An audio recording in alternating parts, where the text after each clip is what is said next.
Greetings, ladies and gentlemen. This is Renegade Operative here, and I am pleased to delight you with my first impressions of the Nioh Alpha that just came out a few days ago. I decided to take the full excerpt from my written survey from Microsoft Word. I decided to try to throw in all I could because there was a character limit on the survey itself, and I figured overall the survey topics would be suitable for this video. I tried to compile and organize all my thoughts together, so it'd be a little bit different from your typical first impression structure, though I think it was fairly well written, and I hope you enjoyed my full experience of the Nioh Alpha. And here we go.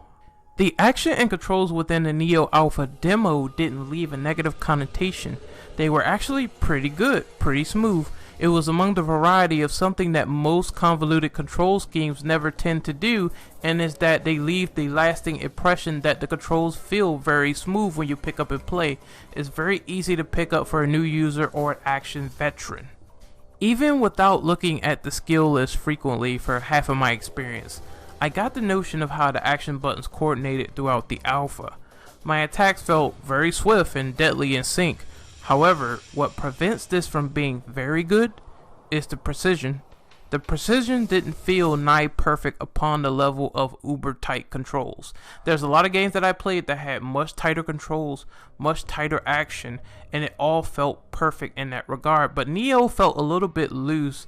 It felt like that and some particular animations, like using the elixir cracker, they really bore a painfully lethargic response time that almost felt imprecise to the action mode that was presented to me that I utilized in the game. Also, I will give them some credit, at least a quick thumbs up for dismemberment. That's pretty awesome to see and accomplish. So the graphics of this game were normal, passable. The graphics of this game weren't photorealistic or jaw-dropping to the effect that it pushed the limits of the PlayStation 4 to its fullest capability, though it certainly was not a slouch to look at with distinct things happening. The effects themselves are probably the most pleasant to the eye, while some other textures might seem a tad bit flat in lingering places. A good example of this is how misproportioned and awkward some of the flame models actually look. The environments did create a level of mystique, almost harkening back to the original Onimusha warlords. The days of feudal Japan is quite prevalent here, and personally I cannot complain about the setting. I'm hoping it's more vibrant for the full release in other areas. Just fix up some of the flat looking textures and misshapen graphics and I'll be appeased. As a quick examination, I took a look at the differences between action mode and movie mode. Action mode seems to give you a higher FPS. I assume it's at 60 FPS at the cost of resolution. And for movie mode, it makes the game look a tad bit nicer on the eyes, but you'll be sacrificing 60 FPS for 30 FPS. So I think most people are going to prefer action mode given how precision will really make the difference for this game over making the game look marginally more beautiful. The above still stands on that one. The character design for this game was once again designed at a normal and comfortable level. Upon looking at Williams' wardrobe, I've seen games among the first part of the spectrum go above and beyond innovation for every speck of skin and hair that oozes across the screen. However, these aren't bad designs despite the insane lack of detail I was describing. The character models and look of the game looks honestly justifiable to the period of time within the warring period. I don't think that it should get too outlandish or out of the ordinary in terms of what the game was going for. However, if the game could get a performance buff from the alpha to retail, then I would suggest exploring the idea, as we all love changes, especially for the better, with eye candy. The stage design was upon normal variety for me. There was a lot of exploration with the areas in the playable demo. I'm eager to see what you can do upon the new plateaus that could reward higher challenges within the environment. However, it wasn't as dynamic as I thought it would be. Despite the fact that you can go off the beaten path, nothing really rewarding or secretive really stood out for me as special. Also, those shrine choke points of multiple enemies being caked within interiors just felt jarring to deal with my first time around. I did like the fact that you can fall through buildings unwillingly, but there needs to be some more surprises in store to have a level be just more than a background palette. The user interface was pretty good. It doesn't feel like a UI that's inescapable from endless pop-up menus and intrusive numbers of bars to maintain. Everything is presented cleanly to the eye, which is always a pleasant surprise if the attention to detail is acceptable. The music and sound effects were just normal. Outside of the main theme for Nioh, which hilariously will be ravaged upon your earlobes every time you die, since it's the same music as the game over screen, there wasn't any tracks that felt distinctive apart from the minimalistic action music. The sound effects were decent. Grunts happened, swords clashed, the slashing effect sounds as authentic as it ever been, and I give kudos to the sound department for being top notch. The music just leaves a little bit more to be desired. Unfortunately for difficulty and game balance, this is where the game takes a spiraling nosedive into the cement with what could have been magnificent in terms of challenge. The balancing and difficulty in this game is almost done to a nightmarish degree. This is where all the fundamentals seem to be sapped for masochism.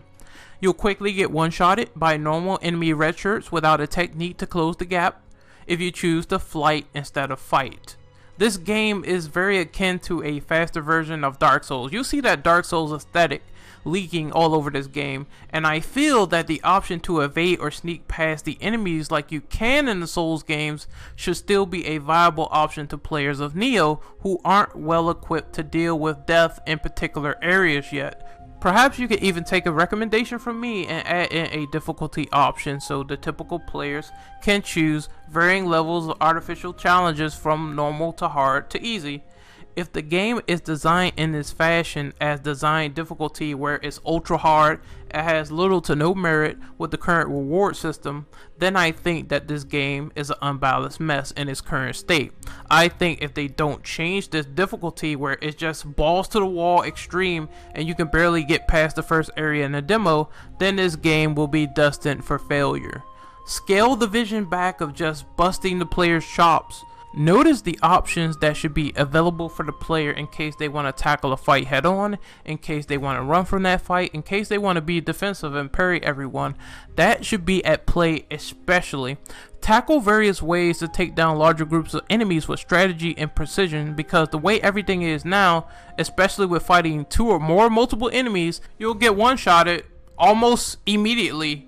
You can do the best in the world, but you will definitely get one-shotted if you get touched one time, and I cannot stress this enough. It just feels like every second you do this is a death sentence, and it's not fun. It's not fun to slog through the same areas over and over with little to no room to exhale, because if you're fighting more than two charging grunts, then have fun trying to get away from them, because you're going to get chased down by the enemies with no tire, with stamina meters, with no tire, and they are just going to come at you and knock your lights out. There's no room to exhale. No room. Have challenge, but make it worthwhile and fair enough over trial and error ridiculousness. That's all I ask. That's all I ask. To put it quite simply, this game is Dark Souls on steroids. You will die, and you will die a lot, and a lot of it will be complete and utter cheapness. If I had any extra complaints, then my god, the stamina system is absolutely horrible. It sucks. It sucks in your favor because it's something that is almost a complete abomination as far as that mechanic goes. Enemies don't tire in pursuit, but you do. So that is one of the reasons why you can't outrun everything. You'll be thrusted into situations that will whittle down your stamina bar, whether you block or whether you move or whether you dodge. And there's nothing you can do once you hit super low stamina, because you'll be in a state where you'll be too exhausted to do anything, and once you enter this state, you'll probably be mercilessly pounded on to death as you struggle to get out of it. I know that you shouldn't be a marathon man and run all over the place and get away from things super fast and super quick, because again, it's no fun if people can't catch up to you, but at the same time, it's a system that's almost inexcusable because you tire out and you have no methods of defense. Overall, the experience of Nioh from the current alpha that it's in was pretty disappointing to me. Now, they do have some gameplay aspects that seem to supersede a lot of things that goes on in action RPGs today. I would even say It does some things right even better than Dark Souls. However, the design difficulty of Dark Souls being a challenge and being fair is actually more rewarding compared to the artificial difficulty of Nioh, where you have low level enemies just one-shotting you over and over again, and that makes it less fun. Despite the earlier praise of challenge, I feel in Nioh in particular, this is an issue that needs to be ironed out before the game is placed in beta terrain. I feel if the balancing factor around more design difficulty to adhere to how lightning fast of an action RPG this was, towards things that can close the gap from skilled to novice players, to have a smart balance of solutions compared to problems that the players will need to learn to overcome their situations, then I think this game will be absolutely freaking fantastic. There's a lot of things right and a lot of things wrong that I can cite with this. I love the action, resolution modes, I love the combat that you get with various weapons. It doesn't feel extremely clunky and it works surprisingly well for the genre. The bad just comes from the balancing. Hellish one-hit kills might just turn people off, even for the people who try to persevere. The risk should meet the reward. Learning should be the top priority instead of too many cheap deaths. So this is where that system should come in play, and I hope that Team Ninja takes advantage of this. If you want challenge, then look no further at my suggestions. My extra suggestions is to just pack this RPG to the brim with content. Have more rewards for the risk. Implement difficulty levels if you really need to artificially put more advanced players through the ringer. Design the game as a fair challenge. Fix up the graphics if you can, put that extra polish on there.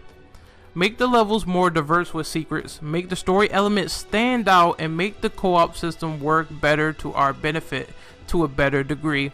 I would suggest an invitation system like PSN to make it more simpler. If all of these positives are met, then I have no doubt that Nioh will be a possible Game of the Year contender. It has a lot of potential, but it just needs to be realized in order for it to be on that level. Overall, I give my experience of Nioh the alpha demo a D+. Hopefully my constructive criticism helped. Hopefully this is taken into account, and as a bonus, there is a video I linked in my description among the reference material that I use for my videos in case I miss something or I leave something out or I don't put it in the video itself. And there is a YouTube user talking about artificial difficulty and design difficulty, and he compares and contrasts a lot of the two key points between them. So if you would like to check that out, go to his channel, give him a sub, click on that, like the video, and say Renegade Operative sent you. It would mean a lot, and I think you guys will find that video very informative like I did. But once again, I'm signing off. Take care and have a good day. You know you're one bad day away from being me.